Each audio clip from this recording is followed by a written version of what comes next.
आप सभी भक्तों को चैत्र मास के कृष्ण पक्ष की पाप मोचनी एकादशी की बहुत बहुत हार्दिक शुभकामनाएं। चैत्र मास की पाप मोचनी एकादशी 15 मार्च दिन रविवार को है, तो सभी भक्त पाप मोचनी एकादशी का उपवास रखें। यह जो पाप मोचनी एकादशी है, यह हमारे सभी पापों को नष्ट करने वाली है।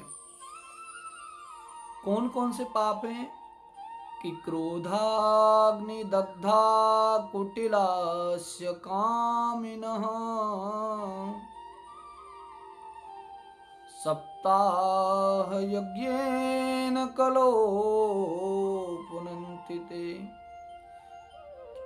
देखो, हमको अधिक क्रोध यह भी पाप में आता है। क्रोधाग्नि दग्धा, कुटिल स्वभाव, कामी, कामासक्त, ऐसे और भी पाप हैं जो हमसे जाने अनजाने में हो जाते हैं। ऐसे पाप भी हमारे पाप मोचनी एकादशी के व्रत करने से नष्ट हो जाते हैं। एक समय की बात, भगवान श्री कृष्ण ने युधिष्ठिर से कहा, हे युधिष्ठिर, जो पाप मोचनी एकादशी का व्रत करते हैं उनके सारे पाप छूट जाते हैं। तो युधिष्ठिर कहने लगे, हे केशव, क्या आप मुझे इसके विषय में कोई कथा श्रवण कराओगे? तो भगवान श्री कृष्ण कहने लगे, क्यों नहीं, कि देखो, इसकी एक कथा इस प्रकार से आती है कि हे युधिष्ठिर, एक बार की बात, कुबेर के बाग में च्यवन ऋषि के पुत्र मेधावी ऋषि तपस्या कर रहे थे। वह भगवान शिव के बड़े अनन्य भक्त थे।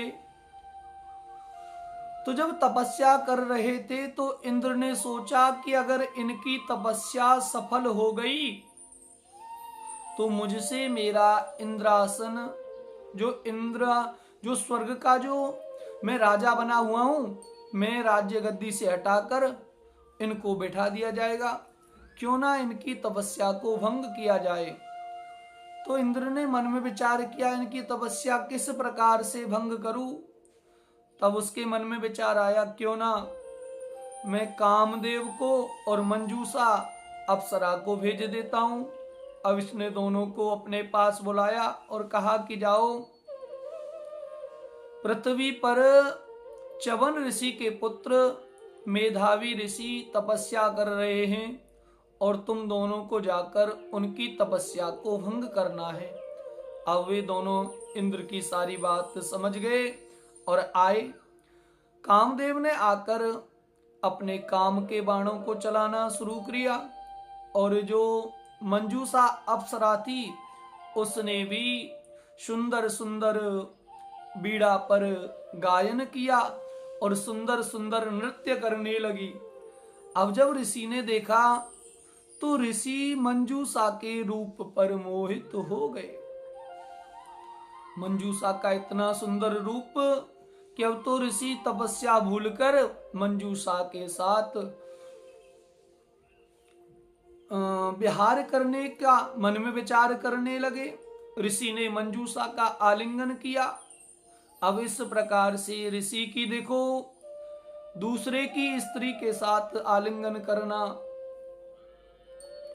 या भोग करना, ऐसे तो तपस्या भंग हो ही जाती है।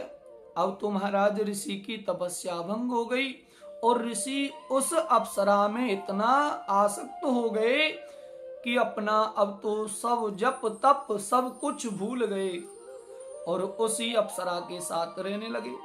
अब कुछ समय बाद उस अप्सरा ने कहा कि महाराज, मुझे स्वर्ग के लिए जाना है। तो ऋषि कहने लगे, अरे देवी, अभी तो आप कुछ समय पहले आई हो, अरे चले जाना। अब तो महाराज फिर और विहार करने लगे। उसके बाद कुछ समय और व्यतीत हुआ। कहने लगे महाराज अब तो आप मुझे स्वर्ग जाने की आज्ञा दीजिए। ऋषि कहने लगे देवी अरे आपको इतना जल्दी क्यों। इसी प्रकार से ऋषि उसे ऐसा आश्वासन देते देते ऋषि को 57 वर्ष व्यतीत हो गए। अब वह कहने लगे कि महाराज मुझे बहुत समय हो गया। तो ऋषि ने कहा कि देवी अरे आप इतना क्यों जल्दी जाने की कह रही हो। कहने लगी नहीं महाराज मुझे बहुत समय हो गया। अब जब उसने यह बात कही तो मेधावी ऋषि ने जब समय चक्र को देखा कि अरे इस अप्सरा के साथ विहार करते करते मुझे 57 वर्ष व्यतीत हो गए और मैं तप करने के लिए बैठा था। इसने मेरे सारे तप को भंग कर दिया। अब तो ऋषि क्रोधित हो गए और ऋषि ने हाथ में जल लिया और संकल्प किया कि जा मैं तुझे श्राप देता हूं। तूने मेरी तपस्या में आकर विघ्न किया है। मेरी तपस्या भंग करने के कारण तू पृथ्वी पर जाकर पिशाच योनि में जन्म प्राप्त करे।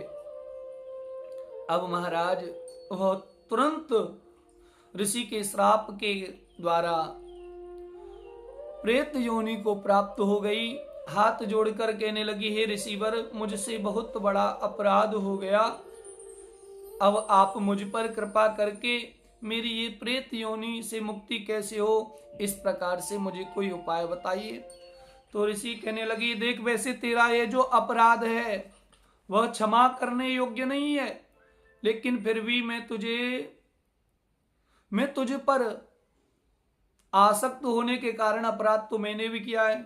चल तेरा यह अपराध क्षमा करने के योग्य नहीं है, लेकिन मैं तुझे एक उपाय बताता हूं जिससे तू इस प्रेत शरीर से मुक्त हो जाएगी, तू इस पिशाच योनि से मुक्त हो जाएगी। तो कहने लगी हे ऋषिवर मैं क्या करूं कि देखो चैत्र मास में कृष्ण पक्ष में एकादशी आती है, उसका नाम है पाप मोचनी एकादशी।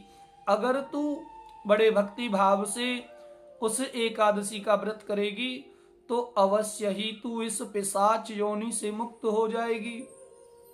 अब महाराज कुछ समय व्यतीत हुआ और उस अप्सरा ने उसी पिशाच योनि शरीर में एकादशी का उपवास किया। चैत्र मास के कृष्ण पक्ष की एकादशी का व्रत किया, संपूर्ण विधि विधान से उपवास किया और उसके व्रत के जब प्रभाव से जब दूसरा दिन हुआ, उस व्रत के प्रभाव के कारण वह उस पिशाच योनि से मुक्त होकर इंद्र के स्वर्गलोक को चली गई।